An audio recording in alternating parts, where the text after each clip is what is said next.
It's a pleasure to be with you today to talk about a subject that is very near and dear to my heart. And that is good grief, how children and families can find hope after a loved one dies. In order to set the stage for this topic, I want to share my own story of loss. So many of you in the audience have experienced this in your own way. But this is my story.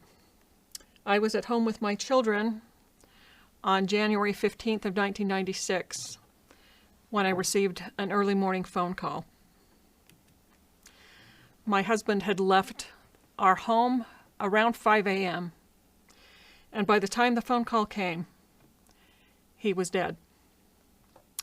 His plane crashed outside of Malad, Idaho, with 8 men on board. Those 8 men left 17 children and their wives behind. It turned our lives upside down, as you can imagine. And we wondered how we could make sense of something so tragic, especially when we learned that the plane had crashed into the earth at 800 miles an hour and buried the cab 15 feet in the frozen hillside. After trying to rally my family and figure out what to do next, I spent a long time trying to understand why it is that this would happen and what it is that God wanted me to make of it. A few months later, I actually visited the crash site, and I had been told that someone on board the plane had a pocket full of sunflower seeds.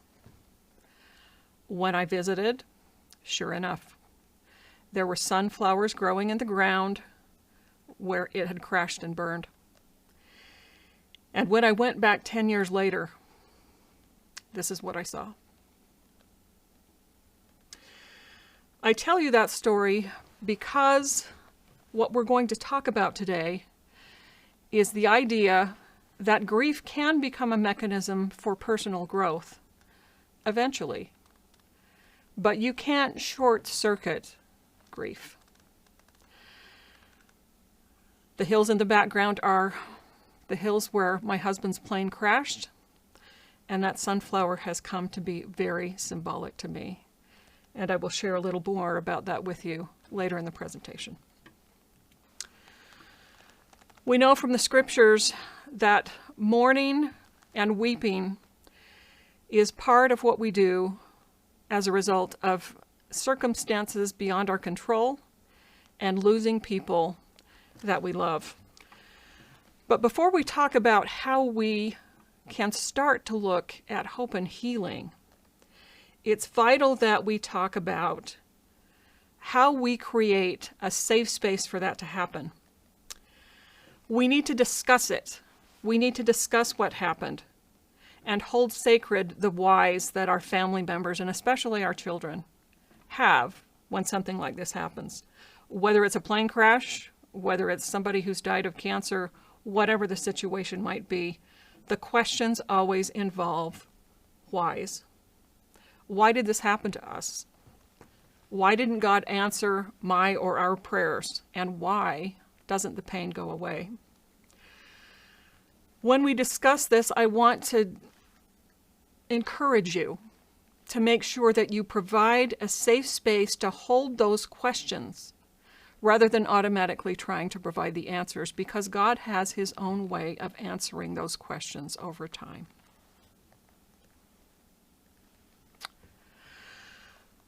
I really appreciate a talk that was given by Elder Jeffrey R. Holland last year on this campus, and I believe it provides a way for us to frame the whys.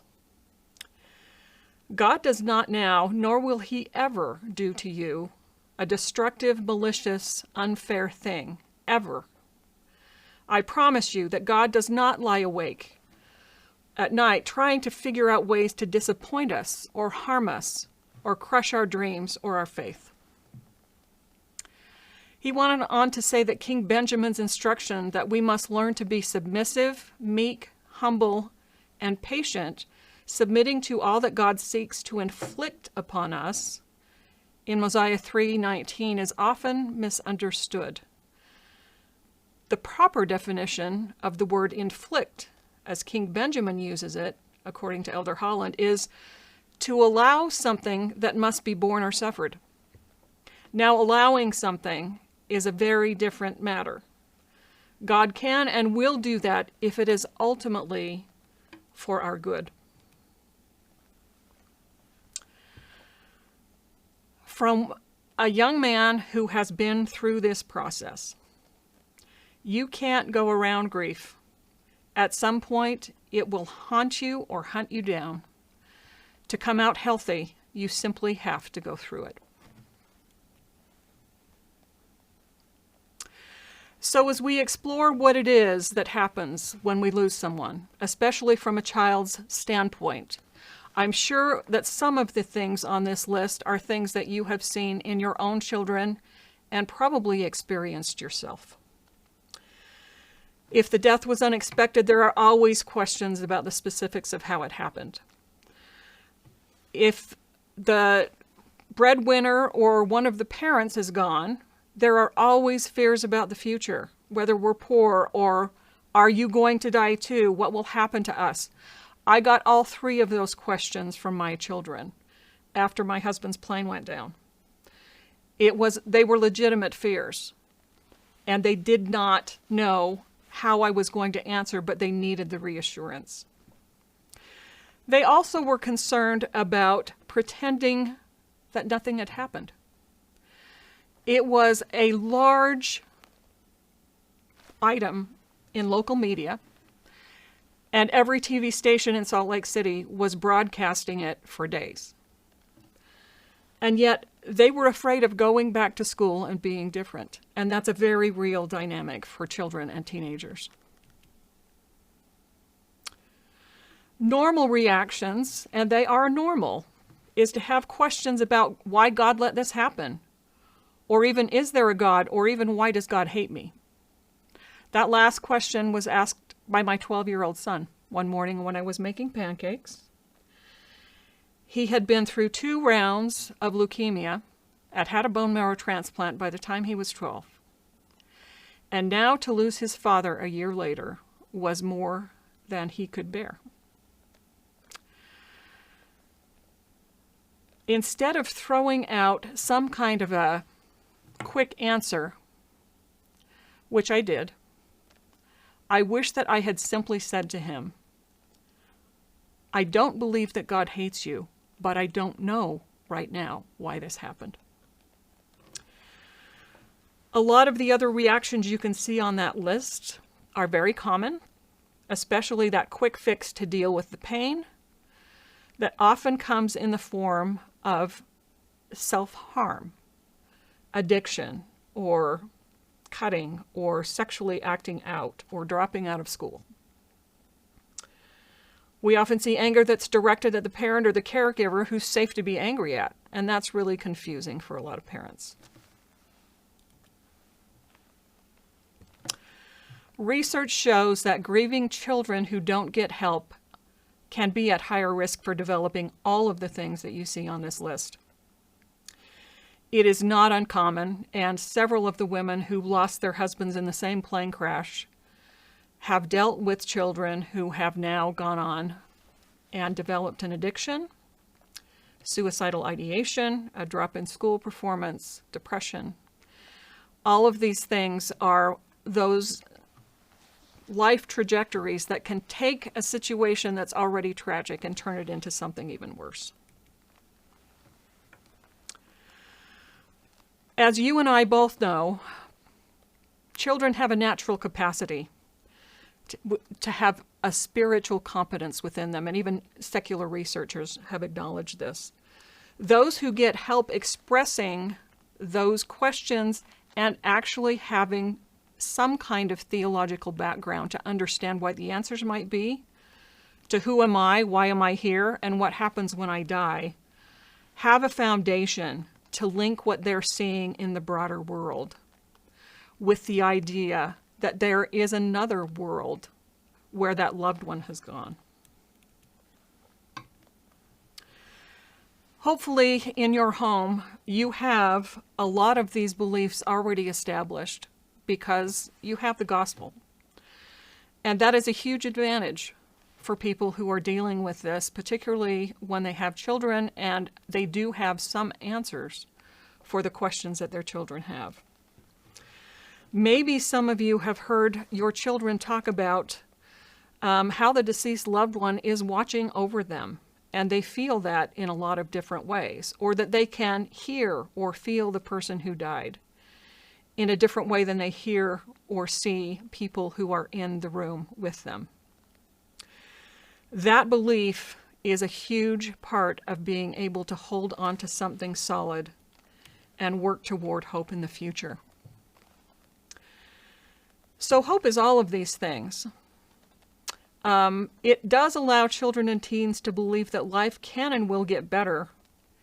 And it's particularly fostered by interacting with peers and other people who are coping successfully with a death.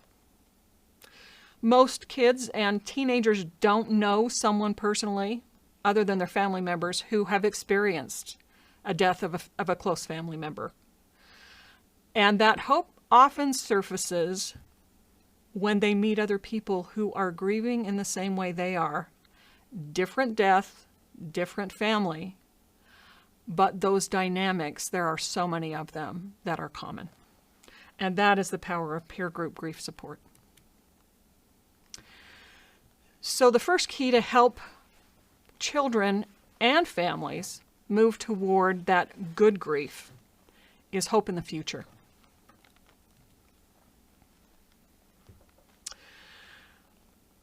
Self-mastery is something that all of us as members of the church are taught from a very young age. The Word of Wisdom is a perfect example. Teachings about sexuality and how we deal with problems are inherent in what we do as parents of Latter-day Saint children. But that doesn't mean that we're immune from the idea that our children, and maybe even we, feel like we need to find a quick fix for that pain because it is so deep and seems so never-ending. But that tendency can actually be short-circuited, and faith fosters that. The other thing that helps with that is the security that comes with clear words and actions from parents about how you will all get through it together. Isolation is one of the most dangerous parts of having children grieve the loss of a family member. And we'll talk a little bit more about that as we go on. Hopefully, you have found ways to help your children deal with pain in healthy ways and to help them understand that pain is an integral part of grief and growth. It's not abnormal. In our society, we are a death-defying and a death-denying society. And often, anytime we experience pain, we run to find a way to fix it. But we can teach our children and model in the home that when we abstain from those high-risk kind of self-harming behaviors, sex or violence or dropping out of school or becoming addicted to a substance, we're in a much better place to be able to deal with our pain head-on.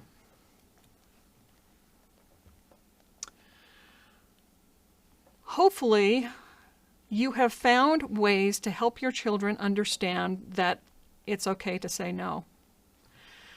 Sometimes that temptation to self-medicate comes from people who have an alternate agenda and see someone who's vulnerable. Make sure your children are not isolated. Find ways to get them involved with other kids, other teenagers, group activities, because isolation often leads to this self-medication. Let them know that grieving head-on will allow them to do it in a healthy way and that they will be able to feel better. The pain will diminish. It will not be as acute as it is forever. We also know that when you compound the loss by making those unhealthy choices, derailing a child in the early stages of life often lasts a lifetime. It's very difficult to get someone who has decided to move into that addictive process to come back into the mainstream. So, as I work with children, we often talk about the courage to say no. And I believe it's important to role play that with your children to show what that looks like. Key number 2 in helping children grieve successfully, the courage to make healthy choices. Many of you are familiar with the saying that it takes a village to raise a child. And what kind of village is that? Obviously, we all have families. Some have larger families, some have smaller families. But we have the ability to find a community where we can find a common quest for hope in the future. Now, we can add to that community by allowing other people to assist us, and that's often really important, especially when kids learn that they can cope successfully as they watch others do the same. We know that religious practice and our shared sense of spirituality helps to create resilience in kids. Again, it's vital that we create that security and that belonging and that safe space where we know that we'll all get through this together and we're not doing it individually alone. I learned this the hard way. At 35 and being a single parent, I believed that my major responsibility was to make sure that my children came through this healthy, and so I did not want to burden them with my own grief. I tended to cry in isolation. We talked about my husband, but it was not in the way that we miss him so much. What's going to happen? How are we going to get through this? We relied on the gospel, but we didn't have those really nitty-gritty conversations because I believed that it would be frightening to them. And honestly, I thought they were doing okay. But I learned that they were doing the same thing I was. They were grieving in their room. They were shedding tears on their own. They were doing it in isolation. That was a mistake. I'm grateful to be able to share that experience and what I've learned about that with you, because it is vital that your children see you cry, that they know you have emotion, that they are able to grieve with you instead of away from you. So peer group grief support provides another form of community. It offers that safe space that we talked about in the beginning to start sharing difficult thoughts and emotions that honestly it's very difficult to process in other settings. I don't know how many of you have had the experience at the funeral or at the viewing of having people say that God must have had something more for that person to do. I know that's a common thing. I know that a lot of people specifically feel that is true. But it's not particularly helpful for those of us who find ourselves in pain that we never asked for and wondering if it will ever go away. So to be in a group of people who understand what it feels like, in some ways, to be judged for their pain, that for some reason it's been 3 months and I am not over this yet. And people who have not experienced a loss often don't understand that. They want you to move on and feel better. And, that's in the past, so you just need to move on and build. You will do that, but you all do it on your own timetable. We all do. So I hope that you are providing and will provide a safe space for yourselves and your children to mourn and then to build. Dr. Rachel Naomi Remen worked with hospice patients for years. And she watched this process play out again and again and again. And I loved the wisdom she shared with this quote. Grief is a sorting process. One by one, you let go of things that are gone and you mourn for them. One by one, you take hold of the things that have become a part of who you are and you build again. The interesting thing about losing an immediate family member is that your life will never be the same. And that is something that a lot of people around you may struggle with. They want you to bounce back to be the person that you were. They want to see your children do the same. And the bottom line is the dynamics in your home have changed forever. And so have you. But having the love of a family and a community can help you self-identify and come back to the point where you understand who this new person is, how what has happened to you has changed you, and how you will then move forward. So the concept of good grief involves moving ourselves and our children from those destructive things that can happen after a death to more constructive ways of dealing with the pain. Those three keys that we've spent some time talking about can ultimately change the course of a child's grief journey from destructive to constructive. These virtues are taught by virtually all faith traditions, and they set the stage for us and our children to find a constructive use for the pain that we have been dealing with. Most of you know the term PTSD, but many of you may have not heard the term post-traumatic growth. This is a concept that was developed several years ago by a researcher named Dr. Mark Chesler at the University of Michigan.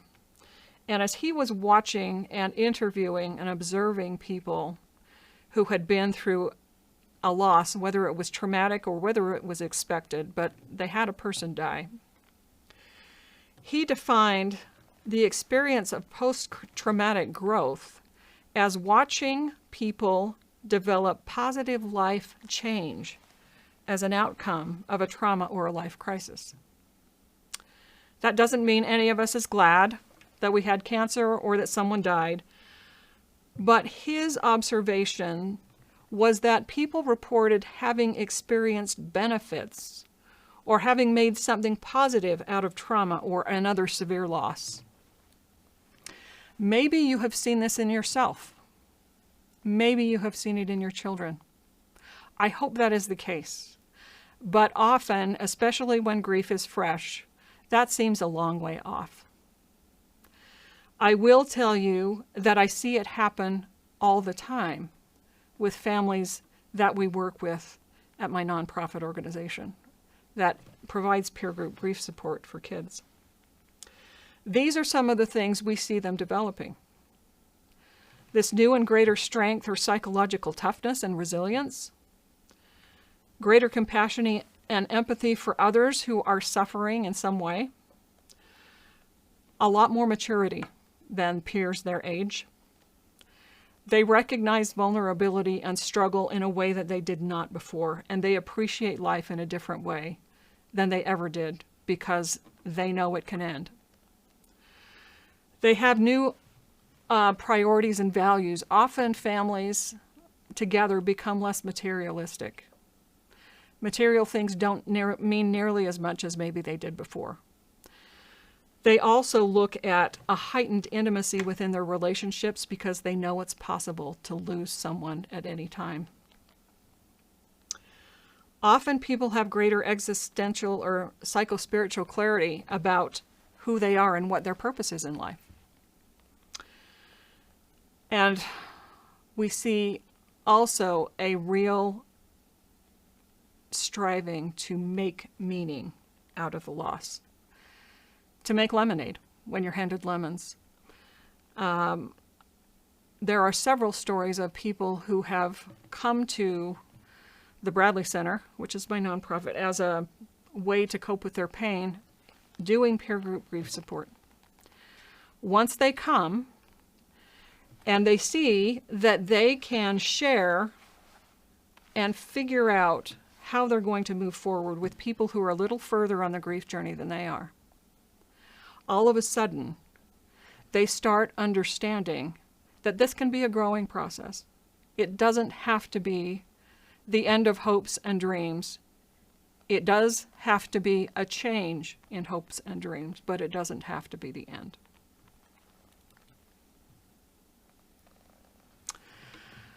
Good grief also comes about because of personal choice.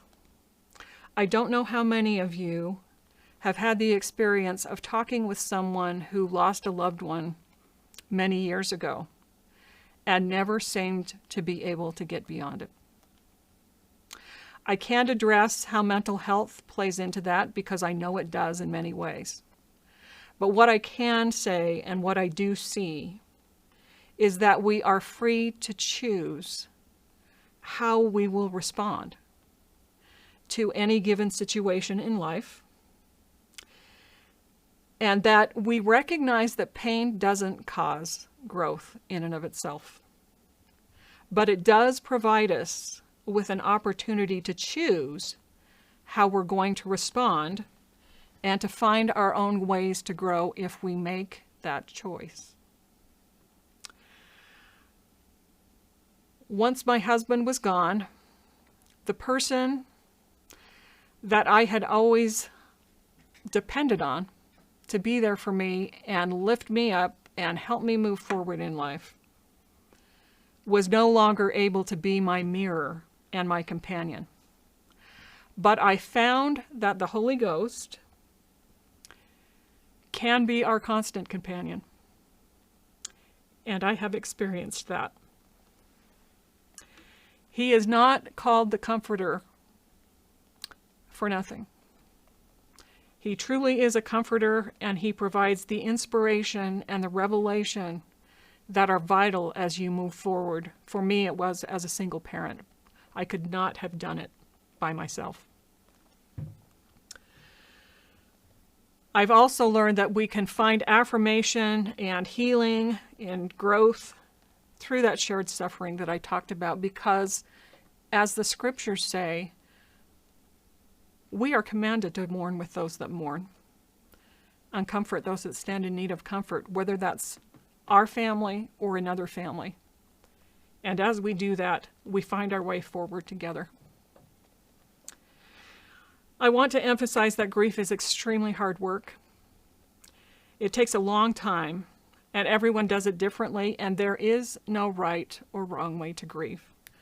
Often when parents who have lost a child come to grief support, they are grieving in very different ways and feel like because the other person isn't doing it their way, that person might not be actually grieving the loss. But we all do it differently, especially men and women do it very differently. So please don't judge your spouse or a family member for how they're doing it. Try to understand where they're coming from and be that support that they need as well. We can never stop missing our loved one, but we do have the ability to increase and improve the ways that we deal with the loss. But we have to work at it. It doesn't come automatically. Children's grief support can be done at home, and it's often done very effectively there as you employ the things that we've talked about, the strategies that help kids deal with their pain in constructive ways. Peer group grief support is also important for a lot of people, and that doesn't mean if you need that additional help that somehow there's something wrong because you couldn't do this in your family. Honestly, we have a lot of families who feel very isolated and removed from their extended family members who have the expectation that they should be much further along in that grief journey. That is a judgment call that honestly is unfair to those of you who are going through the process. So if you need that community support, it is there. We found that widowed parents are especially vulnerable and overwhelmed because they're trying to do the work of two people and the energy is just not there often to help have the kinds of conversations and create the kinds of safe space on their own that can be done in a peer group. So creating a safe space for kids is vital. And we often have people call and ask how they should tell their child about a suicide, or if they need to tell the child about a suicide. I have not personally experienced that dynamic. And I know that it's difficult for young children, especially when parents are worried about traumatizing them. I will say that there are ways that you can explain that that person died without going into great detail or making it something that is traumatizing.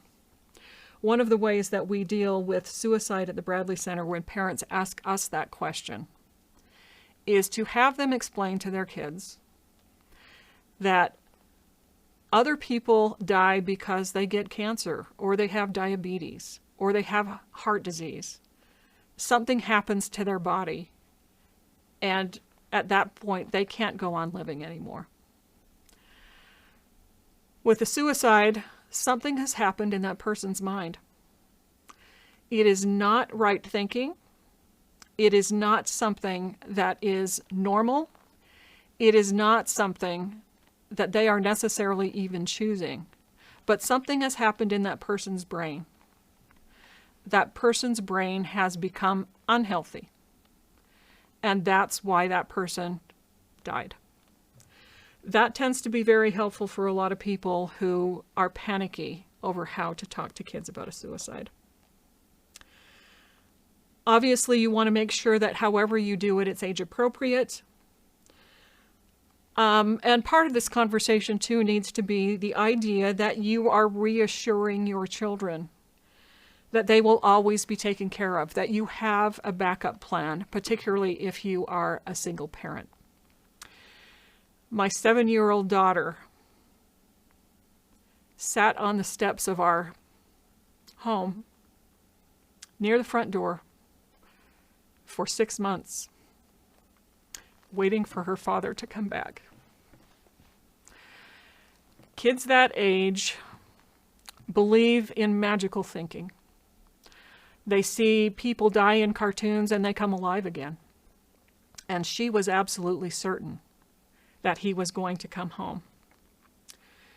So please be gentle when you're talking with them and understand that they are working through their own process in trying to accept what's happened. Children also want to know what parents believe happens to the person after the death occurs. And the answers matter greatly. Let me give you an illustration. I went to a conference several years ago where a social worker was making a presentation on how to talk to children about grief. And she said, one family who lost their father, the woman was left behind with about a 6-year-old son. And he would ask his mother often what had happened to their father and husband. Because she did not have any kind of religious faith or belief system, she would simply say, "He's in the clouds now." Well, she often found her 6-year-old looking up at the sky, wondering if maybe he could see his dad. As time went on and he seemed to be really struggling with the death, she thought maybe that she'd find a way to get him to take his mind off that for a while. So she booked a trip to Disneyland, and she came home and told him they were going to go see Mickey, and it was going to be great fun. And he was ecstatic. They got on the plane, and they were headed to Disneyland. He kept looking out the window. He kept looking for his dad. Disneyland was not the object of that trip for that little boy. And that's because the expectation had been set for him by what his mother said, the words that she used, not in a harmful way, that she didn't realize that that was going to be harmful to him. But please be careful with the words you use about how you explain what happens to children after someone dies. Allowing their expressions of faith and anger and fear is very, very difficult for most of us. We've been taught that we don't question what happens with God, and that teaching is reinforced often by members of our congregation or our extended family who wonder why you could be angry at God. I can tell you without reservation that God can take it. It is not a surprise to him that you are grieving. It is not a surprise to him that you are angry. And in many instances, it's not a surprise that some people have a faith crisis as a result of losing a family member. Acknowledging those feelings and encouraging them to talk about that is huge for your children and for yourself. Give yourself permission to have real conversations about that particular part of the grieving process. It doesn't mean you have to quit praying. It doesn't mean any of those things. It does mean that you acknowledge that this is not something that you had hoped or wished or prayed for, and that you're having a hard time dealing with it. Facilitate those open family discussions and let your kids know you don't have all the answers. If you don't know why the person died, if it's a traumatic or accidental death, or even if it's a disease that takes the person, the whys behind that will come in time individually to each person. You don't have to have those answers. We also can encourage people to develop what are called continuing bonds, and that is to encourage shared memories and rituals with your family. Birthdays, holidays, anniversaries all tend to be very difficult for people who've lost a loved one, and especially in the first few years. Please take the time to structure with your family how you want to deal with those days. We have a wonderful family that came to the Bradley Center shortly after we opened, who had lost a grandmother and the oldest sister of that family in a very tragic car accident. As they came and worked through their pain and talked about their anger and their disappointment with God and tried to get some answers from other people about how they were processing that, they found that so cathartic that once they were finished at the Bradley Center, they decided they wanted to help other people attend. So every year on the anniversary of the crash that took their loved ones, they hold a neighborhood fundraiser, popcorn, snow cones, drinks, as a way to raise money for people who would like to attend a grief support program and might not be able to afford the fee. That has become something that is widely known in their region. Their neighbors look forward to it. They raise thousands of dollars every year on the day of that accident. And we are fortunate enough to have been the beneficiaries of their forward thinking about how to help their family cope and make meaning out of that death. These are the kinds of activities that we have found that foster hope. It's more than talking, but talking is important. These things also are things that we incorporate to help kids grieve. Big energy is a huge one. If you find your kids roughhousing or being more wired than normal, that is a normal reaction to grief. They're trying to figure out what to do with all that energy. Give them something that they can do specifically to deal with that energy. Letter writing has long been effective for a lot of different groups at the Bradley Center. Sometimes they write the letters and send them off in a balloon. Other times they write the letters and then they'll tear it in pieces. And when they put it back together, they figure out it's not quite the same as it would have been if they had just simply kept it intact. And that's a representation of what life is like now that they've tried to put their lives back together when they wrote that letter to that loved one. Play games that'll prompt discussion about emotions. You can play Jenga, very simple, and attach an emotion that's connected to grief to each of those pieces. So once a family member pulls that piece might be labeled anger. Let's talk about what that means in our family related to this person who has passed away. Also, a remembrance trip or vacation can be extremely helpful to people who can go back and revisit places that they visited before the loved one died, places that they enjoyed together, maybe a heritage trip where you visit places where the loved one grew up or served a mission, places where your family originated, where the parents got married. Those all tend to be really helpful in getting kids to open up and talk about your family and how you're moving forward. Those are all of the ways that we try to help people understand and deal with the pain.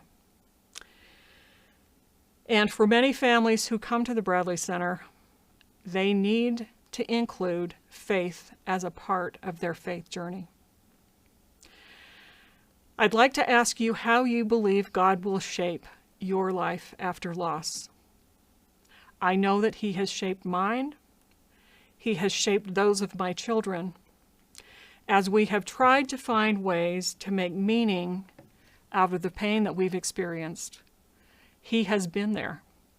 He has inspired. He has provided revelation. He has moved me in a direction that I never anticipated or would have thought I would be able to do. But He has done it. And I want to share a little bit of that story with you.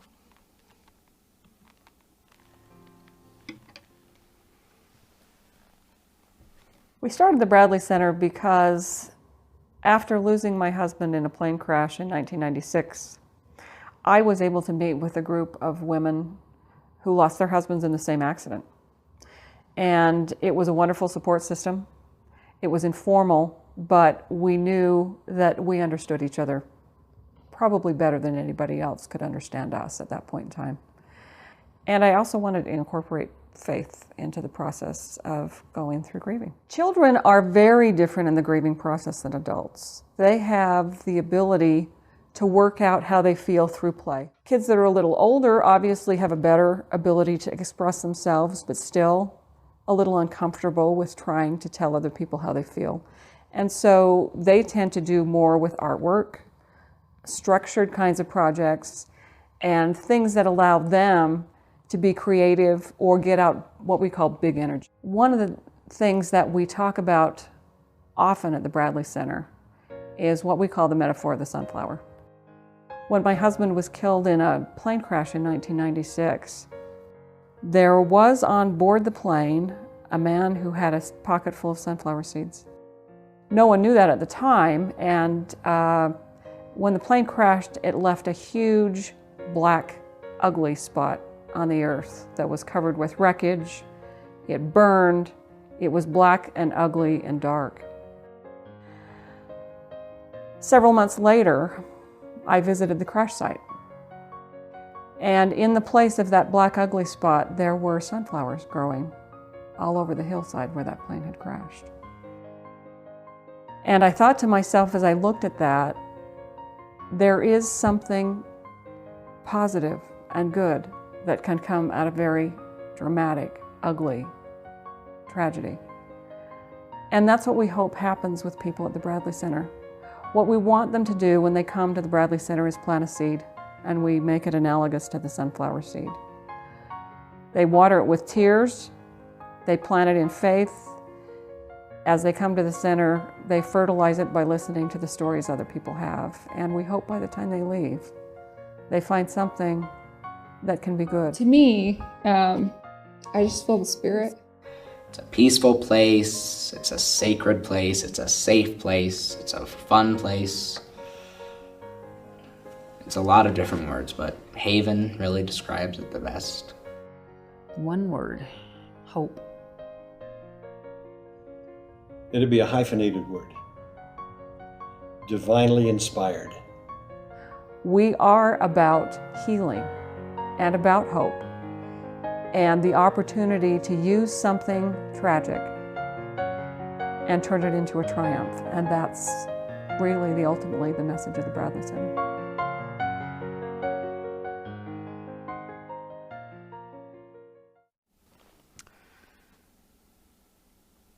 Brothers and sisters, I bear you my witness that God will take your pain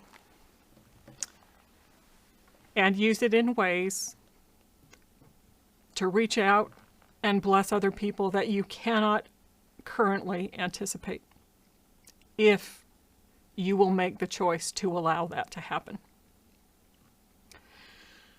This is my favorite scripture. And I wondered at the time that he died whether I would ever feel a perfect brightness of hope again. I bear you my witness that I do.